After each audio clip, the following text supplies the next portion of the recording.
Welcome to chemistry classes. ये BSc part first का syllabus हम कर रहे हैं, जिसमें ऑर्गेनिक केमिस्ट्री में यूनिट फर्स्ट कंटिन्यू कर रखी है, जिसमें आज हमारा जो टॉपिक है वो है energy consideration in organic reaction, जिसमें गिब्स फ्री एनर्जी एनालिसिस हम कर रहे थे। गिब्स फ्री इक्वेशन जो है that is del G is equal to del H minus T del S. यहाँ कोई भी रिएक्शन होगी या नहीं होगी, मतलब probability to reactions direction we can say कि भाई फॉरवर्ड होगी बैकवर्ड होगी, तो वो हम इस इक्वेशन से एनालिसिस कर सकते हैं। रिएक्शन स्पॉन्टेनियस होगी या नहीं होगी, ये डिपेंड करेगा कि डेल जी की वैल्यू क्या है। अगर डेल जी की वैल्यू नेगेटिव है तो रिएक्शन जो है वो स्पॉन्टेनियस होगी।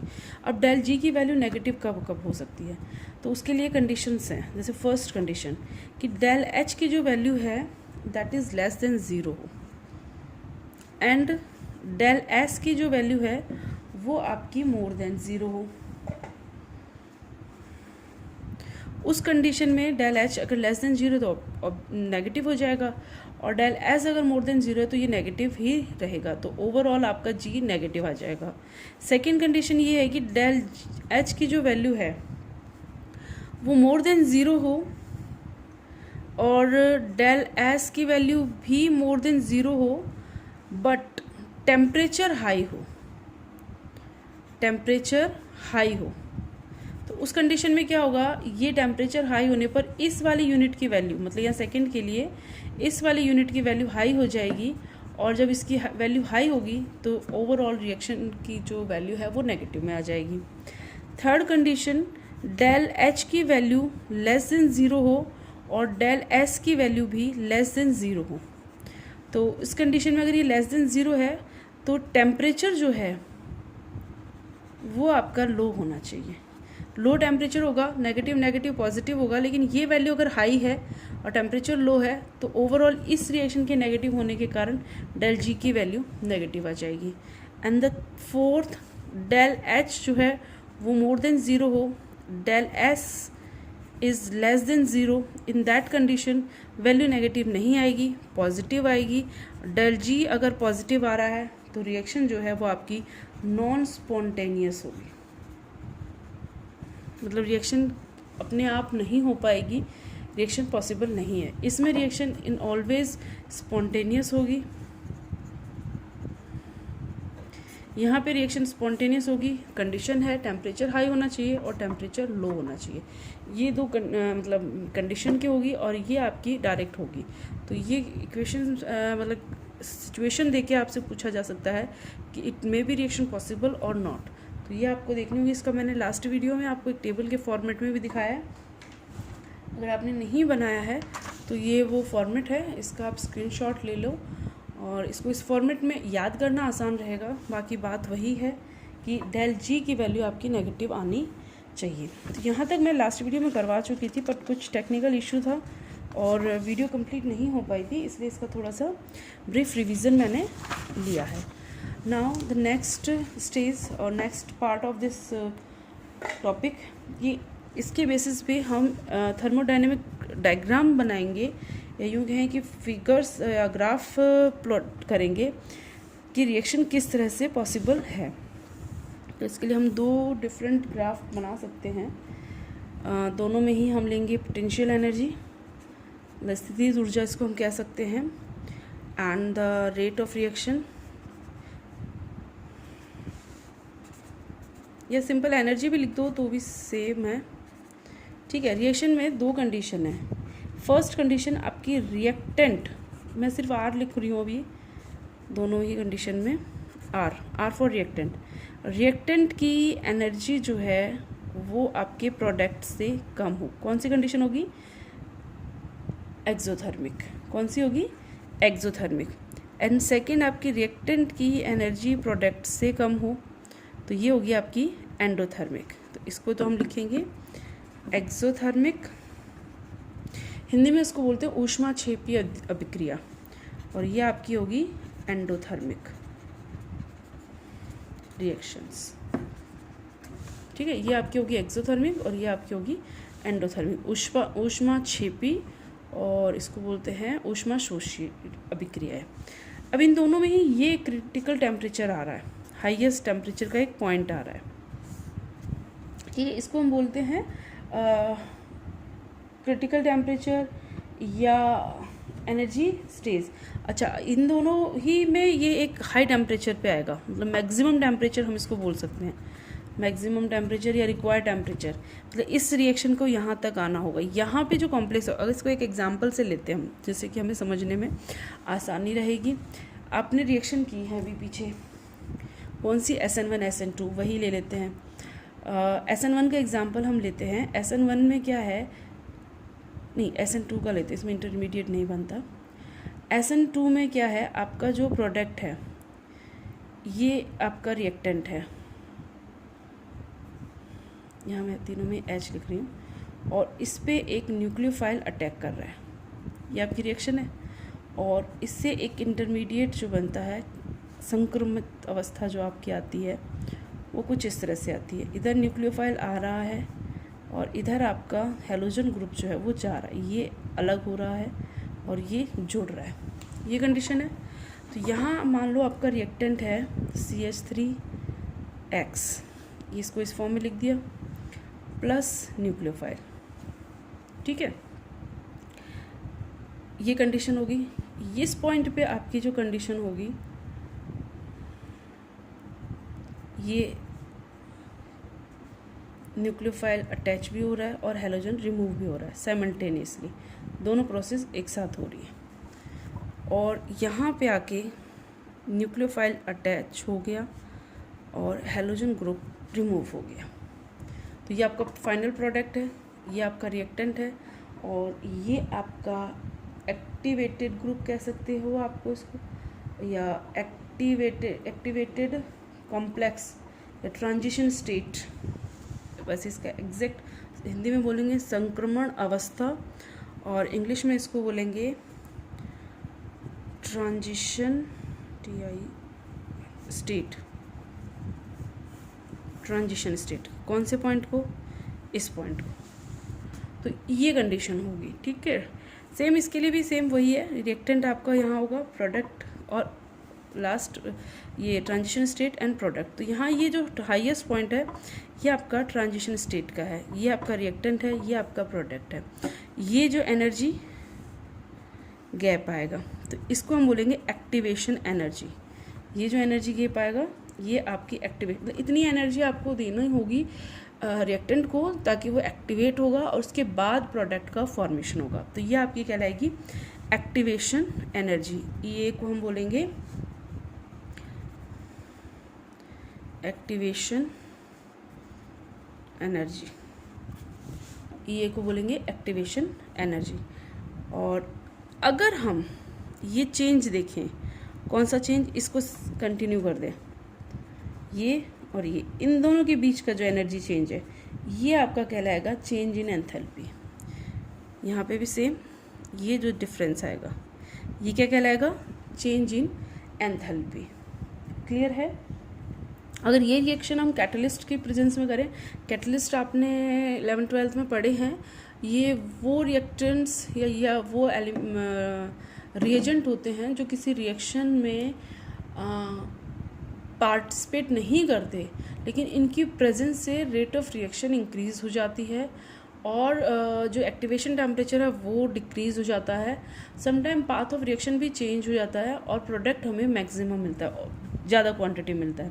तो अगर इसी रिएक्शन को हम कैटलिस्ट की प्रेजेंस में करवाएं तो ये हमें कम एक्टिवेशन एनर्जी पर ही पॉसिबल हो पाएगी इन प्रेजेंस ऑफ कैटलिस्ट। तो कैटलिस्ट की प्रेजेंस में इसको हम लिख देंगे CaEAC मतलब यहाँ पे कैटलिस्ट के लिए थोड़ा सा इसको इंडिकेट करने के लिए, बाकी सब सेम रहेगा। तो ये तो कैटलिस्ट वाली कंडीशन वैसे कम ही पूछी जाएगी, लेकिन हाँ फिर भी थोड़ा आपको नॉलेज होनी चाहिए।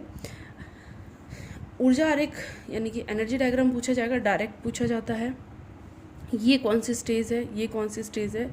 ओके, अब दिमाग में क्वेश्चन यहाँ आना चाहिए, नहीं आया तो भी आना चाहिए कि अगर हम ये तो हमने ये वाली जो स्टेप, ये वाली जो रिएक्शन की, ये हमने कर ली SN2 के लिए, लेकिन SN1 अगर मैकेनिज़्म को हम फॉलो करें तो SN1 में जो आपका रिएक्टेंट है वो पहले एक इंटरमीडिएट बनाता है और फिर ये इंटरमीडिएट जो है वो न्यूक्लियोफाइल से अटैच होता है और प्रोडक्ट बनाता है। तो इस वाली एनर्जी डायग्राम से हम इस रिएक्शन को तो एक्सप्लेन नहीं कर सकते, तो इस रिएक्शन को एक्सप्लेन करने के लिए यानी SN2 टाइप की जो रिएक्शन, मतलब जो भी SN2 टाइप की ऐसी रिएक्शन है जिनमें इंटरमीडिएट बन रहा है, उनके लिए एनर्जी डायग्राम कैसा होगा। तो इनके लिए भी वही प्रोडक्ट बनेगा, ठीक है। ये आपका यहाँ हम लिख देंगे रिएक्टेंट, ये आपका प्रोडक्ट और ये आपकी activation energy and that is a transition state. लेकिन यहाँ दो पीक है, तो ये ट्रांजिशन स्टेट फर्स्ट और ये आपकी transition state second, this is first. ये जो बीच में एक स्टेबल, मतलब दोनों पीक से बीच में एक आपको कर्व मिलेगा, ये आपका इंटरमीडिएट स्टेज है। इसको हम लिख सकते हैं इंटरमीडिएट कंपाउंड। ये आपका क्या है, इंटरमीडिएट है, मतलब दो ट्रांजिशन स्टेट के बीच की कंडीशन।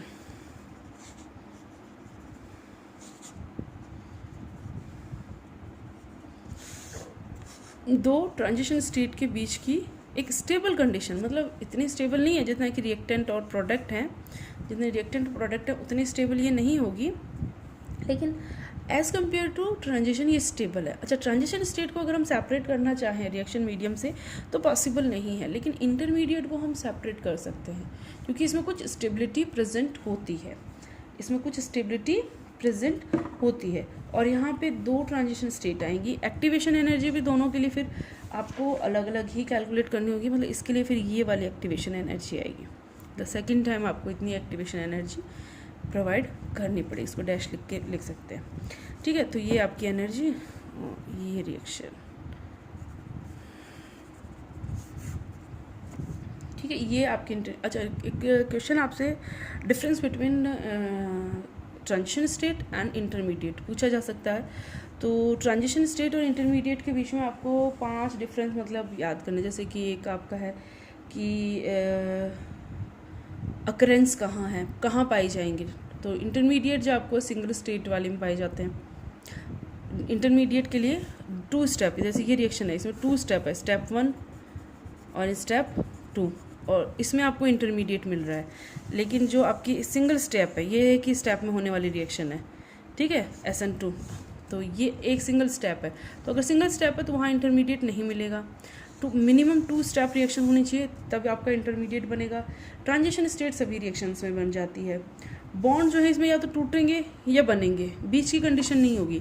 यहाँ पे बॉन्ड जो है वो टूटना और होना दोनों कंप्लीट हो चुका है, मतलब ये बॉन्ड टूटना था, टूट चुका है, और यहाँ बनना है तो बन चुका है, ये वाली कंडीशन है।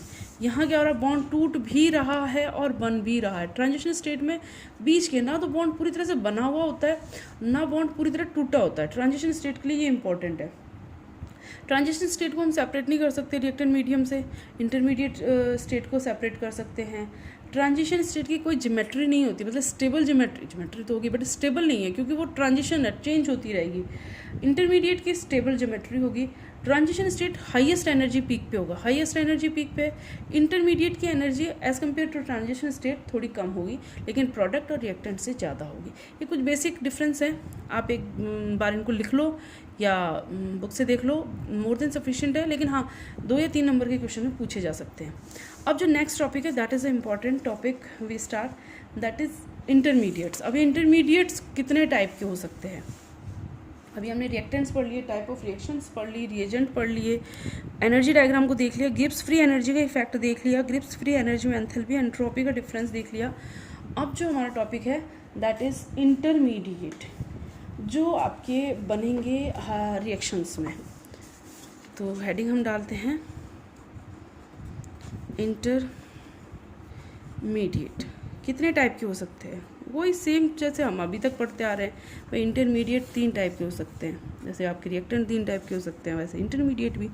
फर्स्ट आपके इंटरमीडिएट हो जिन पे पॉजिटिव चार्ज हो,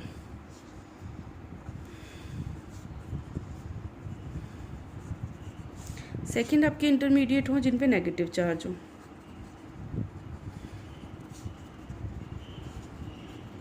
और थर्ड जिनमें कोई चार्ज ना हो। ये जो है न्यूट्रल, ये फिर फर्दर आपके 4 अलग अलग डिफरेंस हैं। अभी हम इनको देख लेंगे एक एक करके कितने कैसे टाइप हैं। तो एक एक हम इंटरमीडिएट लेते हैं। इम्पॉर्टेंट टॉपिक है इंटरमीडिएट्स के फीचर्स, इंटरमीडिएट की ज्योमेट्री, इंटरमीडिएट का फॉर्मेशन और इंटरमीडिएट की केमिकल रिएक्शंस। ये क्वेश्चन पूछा जाता है क्योंकि देखो ये जो वाला चैप्टर जो आपका पूरी अपने आप में कंप्लीट यूनिट है। चैप्टर जो हम कर रहे हैं फर्स्ट यूनिट का एक ही चैप्टर है मैकेनिज्म इन ऑर्गेनिक रिएक्शन, और ये एक कंप्लीट यूनिट है।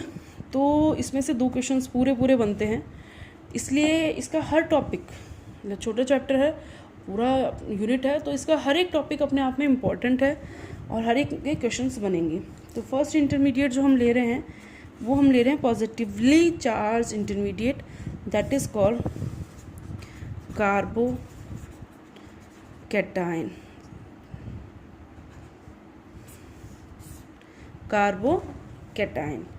कार्बोकैटायन जो है, पहले इसका स्ट्रक्चर ही दिखा देती हूँ आपको, जिससे कि अब जो इसके फीचर्स की हम बात करेंगे। एक तो पॉजिटिवली चार्ज कार्बन होगा और उस पर 3 बॉन्ड प्रेजेंट होंगे। ठीक है, हाइब्रिडाइजेशन आपने पढ़ा है, 3 बॉन्ड बना रहा है, तो इसका हाइब्रिडाइजेशन sp2 टाइप का होगा। sp3, sp2, sp हाइब्रिडाइजेशन पढ़े हैं। sp3 में 4 बॉन्ड होते हैं, sp2 में 3 बॉन्ड होते हैं, sp में 2 बॉन्ड होते हैं, पढ़ रखा है। तो ये सिंपल 3 बॉन्ड बना रहा है, तो sp2 टाइप का हाइब्रिडाइजेशन है। और इसके पास टोटल 6 बॉन्डिंग इलेक्ट्रॉन, कोई लॉन पेयर ऑफ इलेक्ट्रॉन नहीं है, सारे इलेक्ट्रॉन बॉन्डिंग इलेक्ट्रॉन है। ठीक है, तो जिससे भी बॉन्डिंग करेगा वैसे 6 बॉन्ड इलेक्ट्रॉन होंगे। तो इलेक्ट्रॉन के केस में ये इलेक्ट्रॉन डेफिशिएंट स्पीसीज़ है, हिंदी में इसको बोलेंगे इलेक्ट्रॉन न्यून कंडीशन है इसकी। इलेक्ट्रॉन जो है इसके पास जो ऑक्टेंट रूल है, यानी 8 इलेक्ट्रॉन होने चाहिए, उस रूल के अकॉर्डिंग कंप्लीट नहीं है। अच्छा, एक इसका जो नाम इनिशियली मतलब कुछ सालों तक चलता आ रहा था, that is a carbonium.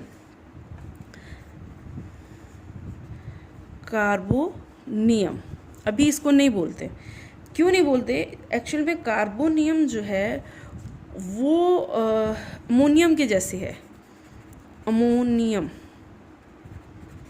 Double M आता है इसमें। ठीक है, अमोनियम से।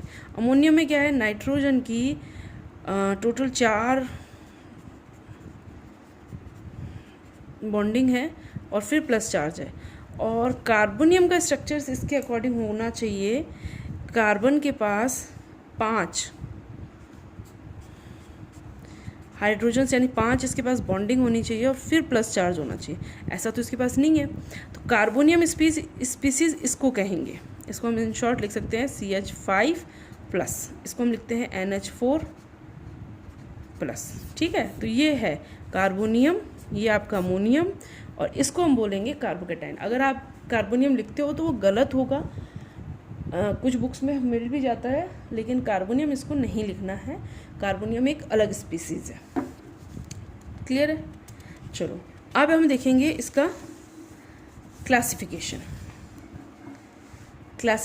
Of carbocation.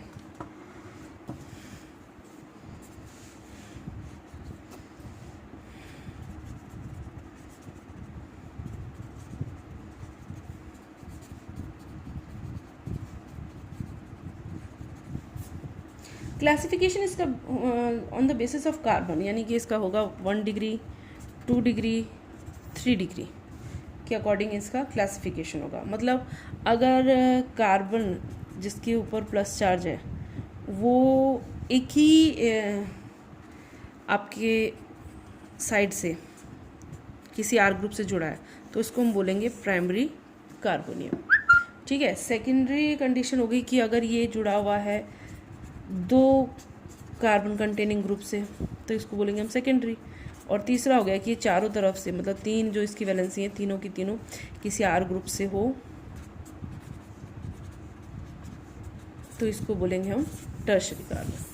ये पढ़ा हुआ है क्लासिफिकेशन, मतलब या प्राइमरी कौन सा कार्बन होता है, सेकेंडरी मतलब चार्ज कार्बन जो है वो कितने कार्बन से कवर है, इसके बेसिस पे इसका क्लासिफिकेशन होगा। ठीक है, स्ट्रक्चर मैंने अभी आपको एक बार बता ही दिया था, लेकिन फिर भी इसका स्ट्रक्चर पूरा आपको एंगल्स के साथ में पूछा जा सकता है।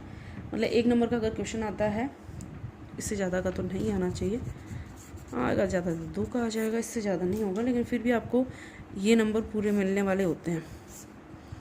ये एंगल आपका होगा 120 का, मतलब प्लेनर, ट्राइगोनल प्लेनर, एक प्लेन में है जो बॉन्ड पेयर इलेक्ट्रॉन है, तो ये आपके किसी से भी जुड़ सकते हैं, आर आर, ये टर्शरी का बना लो, प्राइमरी का बना लो। उसके बाद ये जो बॉन्ड है ये आपका सिग्मा बॉन्ड है, ठीक है, sp2 हाइब्रिडाइजेशन है, और इसमें हम दिखा सकते हैं कि एक इस प्लेन के 90 डिग्री पर pz प्रेजेंट है जिस पे प्लस चार्ज है। ये हाइब्रिडाइजेशन में पार्टिसिपेट नहीं करता, ठीक है, हाइब्रिडाइजेशन में पार्टिसिपेट नहीं करने वाला ऑर्बिट इस कक्षक के हॉरिजॉन्टल है, लंबवत है, लंबवत बोलते हैं, मतलब ये प्लेन है। तो इस तरह से मान लो आपके बॉन्ड जो हैं वो कुछ इस तरह से बन रहे हैं। मैं आपको थोड़ा बॉन्डिंग का बता देती हूँ। ये 3 बॉन्ड है, ठीक है, ये तीनों बॉन्ड इस तरह से बन रहे हैं। ये 3 बॉन्ड बन गए, एक इधर जा रहा है, एक इधर जा रहा है, एक, और जो आपका चौथा पार्ट है वो इसके 90 डिग्री पर इस तरह से प्रेजेंट है। तो ये स्ट्रक्चर होगा, प्लेन में ट्रायंगल बना हुआ है, ये आपका एंगल 120 का होगा, ये sp2 हाइब्रिडाइजेशन बनेगा, और उस पर ये आपका इस तरह से 90 डिग्री पे प्रेजेंट हाइब्रिड या अनपार्टिसिपेट जो p ऑर्बिटल है वो प्रेजेंट है।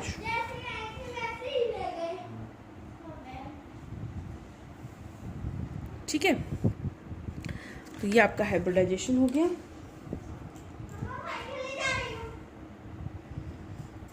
ओके, नेक्स्ट इसका स्ट्रक्चर हो गया, और इसको इस स्ट्रक्चर का जो नेम है वो होगा प्लेनर ट्राइगोनल, कई बार नाम भी पूछा जा सकता है, प्लेनर ट्राइगोनल इस स्ट्रक्चर का नेम है। नेक्स्ट टॉपिक जो इसका है दैट इज़ अ स्टेबिलिटी, मतलब जो आपका कार्बोकेटाइन है, क्लासिफिकेशन हमने पढ़ा है 3 टाइप के हैं, तो कौन सा ज़्यादा स्टेबल होगा, और जो स्टेबल होगा उसकी रिएक्टिविटी कम होगी, जो स्टेबल नहीं होगा तो उसकी क्या होगी, रिएक्टिविटी ज़्यादा होगी। मतलब रिएक्टिविटी और स्टेबिलिटी एक दूसरे की वाइस वर्सा होती है, एक को समझ लिया दूसरा अपने आप समझ में आ जाता है, उसको कोई दिक्कत नहीं है। इसकी स्टेबिलिटी जो है 3 डिग्री की सबसे ज़्यादा होगी, 2 डिग्री की उससे कम, और 1 डिग्री की सबसे ही कम। सबसे कम तो आपका ये है कार्बोकेटाइन मीथेनियम। अच्छा, इसकी स्टेबिलिटी का कारण क्या है, 2 मेन कारण है। फर्स्ट जो है वो आपका है इंडक्शन इफेक्ट। इंडक्शन इफेक्ट किस किस को नहीं आता भाई, कमेंट बॉक्स में लिख देना, जिससे कि पता चल जाए कि भाई ये टॉपिक आपको उस हिसाब से कराने हैं, ठीक है। इंडक्टिव इफेक्ट, इंडक्टिव होता क्या है, वैसे एक जनरल से बता देती हूँ। आपका अगर ये कार्बन है, इस पर प्लस चार्ज है, तो इससे अगर कोई इलेक्ट्रॉन डोनर जो इलेक्ट्रॉन दे सके वो अगर जुड़ा हुआ है, तो ये प्लस चार्ज न्यूट्रल, इसका इफेक्ट कम हो जाता है, तो ये पास वाला इसका इफेक्ट कम कर रहा है। तो जितने ज़्यादा इलेक्ट्रॉन डोनर ग्रुप होंगे स्टेबिलिटी उतनी ही ज़्यादा बढ़ जाएगी, और जितने कम डोनर ग्रुप होंगे स्टेबिलिटी उतनी ही कम होगी। क्यों? क्योंकि रिएक्टिविटी बढ़ जाएगी, ठीक है, क्योंकि यहाँ पे डोनर ग्रुप नहीं है, तो सारा चार्ज एक जगह पे होगा, डीलोकलाइजेशन ऑफ चार्ज नहीं होगा। इसमें चार्ज क्या मतलब प्लस चार्ज इसको मिल जाएगा, तो ये जो चार्ज है ये इसका इफेक्ट कम हो जाएगा। एक और इसमें मतलब इफेक्ट है, that is called as a hyperconjugation. ये भी आप पढ़ के आ चुके हो, एक बार इसको थोड़ा सा समझ लेते हैं। मान लो ये बॉन्डिंग कंडीशन है, ये प्लस चार्ज है, ये इसकी बॉन्डिंग है। अब अगर ये प्लस चार्ज मतलब ये हाइड्रोजन जो है ये बॉन्ड ब्रेक हो जाए, ये 2 इलेक्ट्रॉन है, ये वाला बॉन्ड ब्रेक होके यहाँ आ जाए और हाइड्रोजन के पास एक भी इलेक्ट्रॉन ना हो, तो क्या सिचुएशन होगी, कुछ इस तरह से। इसका प्लस चार्ज तो ख़त्म हो गया क्योंकि इसके पास तो बॉन्ड आ गया, H जो है वो प्लस चार्ज वाला हो जाएगा, S जो है वो मतलब ये आपके बॉन्डिंग इलेक्ट्रॉन थे एक हाइड्रोजन जिससे ये जुड़ा हुआ उसके पास वाला, यानी इसको हम बोलेंगे अल्फा कार्बन, इसको हम बोलेंगे बीटा कार्बन, और ये हाइड्रोजन बोला जाएगा बीटा हाइड्रोजन। क्या कहलाएगा, बीटा हाइड्रोजन। तो बीटा हाइड्रोजन जो है वो यहाँ पे रोल प्ले करेगा। ये बॉन्ड अपने इलेक्ट्रॉन जो बॉन्डिंग इलेक्ट्रॉन है वो इन अल्फा बीटा कार्बन के बीच में दे देगा और खुद as a positive charge remove, मतलब अलग नहीं होगा, रहेगा वहीं पे पर थोड़ा सेपरेट हो जाएगा। अब सेम कंडीशन है, दूसरा हाइड्रोजन करेगा, फिर तीसरा करेगा। जितने ज़्यादा बीटा हाइड्रोजन होंगे उतने ही ज़्यादा हाइपरकॉन्जुगेशन स्ट्रक्चर बनेंगे। ये हाइपरकॉन्जुगेशन स्ट्रक्चर है, तो उतने ही ज़्यादा हाइपरकॉन्जुगेशन स्ट्रक्चर बनेंगे, उतनी ही ज़्यादा स्टेबिलिटी आएगी। तो टर्शरी में हम देख रहे हैं ये भी अल्फा कार्बन है, बीटा कार्बन ज़्यादा है। प्राइमरी में बीटा कार्बन ही नहीं है तो हाइड्रोजन भी नहीं होगा। तो इस कंडीशन में टर्शरी जो है वो सबसे ज़्यादा स्टेबल होता है, मतलब रेजोनेटिक स्ट्रक्चर्स में बन जाते हैं। थर्ड जो है आपका रेजोनेंस। रेजोनेंस भी एक इम्पॉर्टेंट रोल प्ले करता है किसी भी कंपाउंड की स्टेबिलिटी में। रेजोनेंस क्या होता है? एक से ज़्यादा स्ट्रक्चर जब पॉसिबल हो तो उसको हम बोलते हैं रेजोनेंस। तो यहाँ पे पॉसिबल है CH2 double bond CH2 plus charge, तो ये प्लस इधर हो जाए, एक मिनट इसके पास एक H भी होगा ना, और स्ट्रक्चर जो है वो इस तरह से बन जाए CH2 plus charge CH double bond, मतलब बॉन्डिंग स्ट्रक्चर आपने चेंज कर दिया तो प्लस चार्ज इधर आ गया। तो जब डबल बॉन्ड होगा अल्टरनेशन में प्लस के साथ में, मतलब प्लस के साथ में अल्टरनेशन में डबल बॉन्ड है तो वहाँ रेजोनेटिक स्ट्रक्चर बनेंगे और वो स्टेबिलिटी का कारण, उसको बोलते हैं डीलोकलाइजेशन ऑफ चार्ज। रेजोनेंस के कारण होता है डीलोकलाइजेशन ऑफ चार्ज, चार्ज का विस्थानीकरण होना डीलोकलाइजेशन ऑफ चार्ज कहलाता है। किसकी वजह से होता है? रेजोनेंस की वजह से। बेंजीन में जो आपको बनता है बेंजीन कार्बोकैटायन, वो इसी तरह से स्टेबल होता है। ठीक है, अब इसकी है मेथड ऑफ फॉर्मेशन। नेक्स्ट आपका टॉपिक है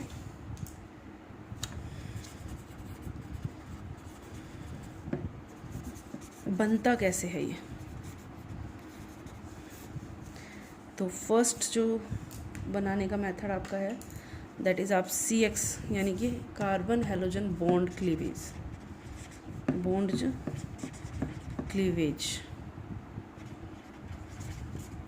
बॉन्ड आप तोड़ दो किसका? कार्बन हाइड्रोजन के बीच में। ये आपका कार्बन है और इसके बीच में हाइड्रोजन है, ये आप बॉन्ड तोड़ोगे तो ये इसके अंदर बॉन्डिंग इलेक्ट्रॉन जो हैं वो इस साइड शिफ्ट होंगे, यानी हेट्रोक्लीवेज होगा। ठीक है, और आपका कैटायन और एनायन बनेगा। एक कंडीशन है एक्स हेलोजन ही होना चाहिए। दूसरा है आप अल्कोहल ले लें RCOH और उसकी प्रोटीन से रिएक्शन करवा दें तो भी ये जो बॉन्ड है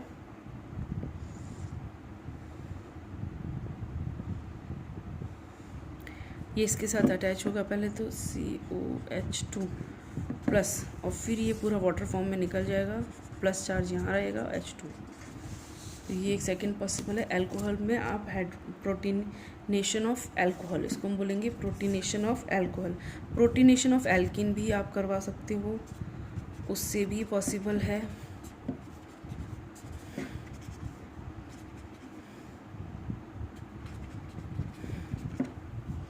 प्रोटीनेशन ऑफ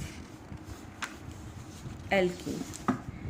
एंड थर्ड जो इम्पोर्टेंट मेथड है, फोर्थ, वो है कार्बोनाइल ग्रुप के केस में। ये आपका कार्बोनाइल ग्रुप का हो गया, इसका भी आप प्रोटीनेशन अगर आप कराओ तो ये बनेगा।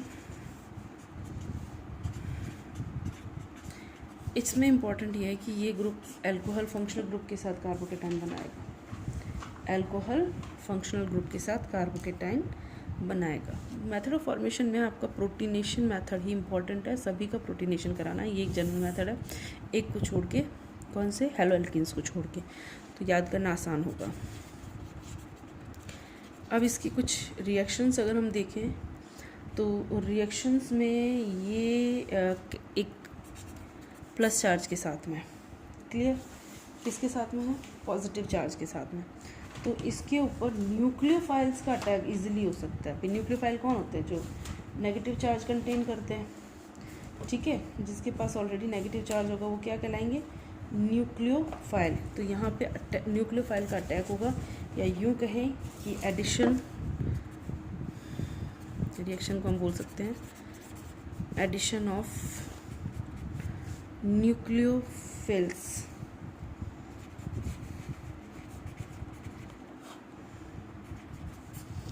एडिशन ऑफ न्यूक्लियोफिल्स, तो कोई भी न्यूक्लियोफिल आप इसमें लोगे तो ये इसके साथ जुड़ जाएगा।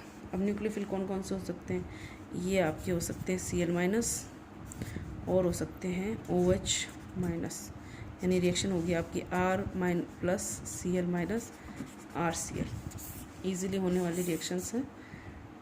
क्लियर। नेक्स्ट ये है कि कार्बोकेटाइन जो है वो आपका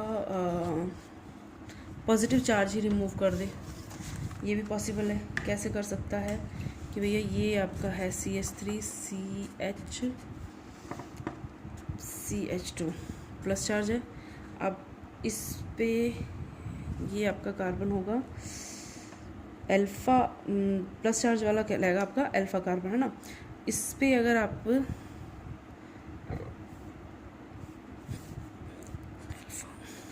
बीटा के पास हाइड्रोजन होना ज़रूरी है इस वाली कंडीशन में, ठीक है। तो ये आपके इस तरह से रिएक्शन करवा दें।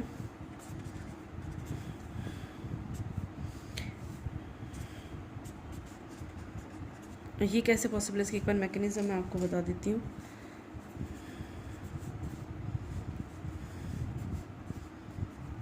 ये बॉन्डिंग इलेक्ट्रॉन है, ये यहाँ शिफ्ट हो जाएंगे, ये प्लस चार्ज है, ये आपका चार्ज इसके ऊपर आ जाएगा और ये -H+ हो जाएगा। बॉन्डिंग इलेक्ट्रॉन यहाँ शिफ्ट हो गए तो ये डबल बॉन्ड CH2 ये बने, वो सॉरी यहाँ डबल बॉन्ड CH2 बनेगा। दूसरा आपका है रीअरेंजमेंट रिएक्शन।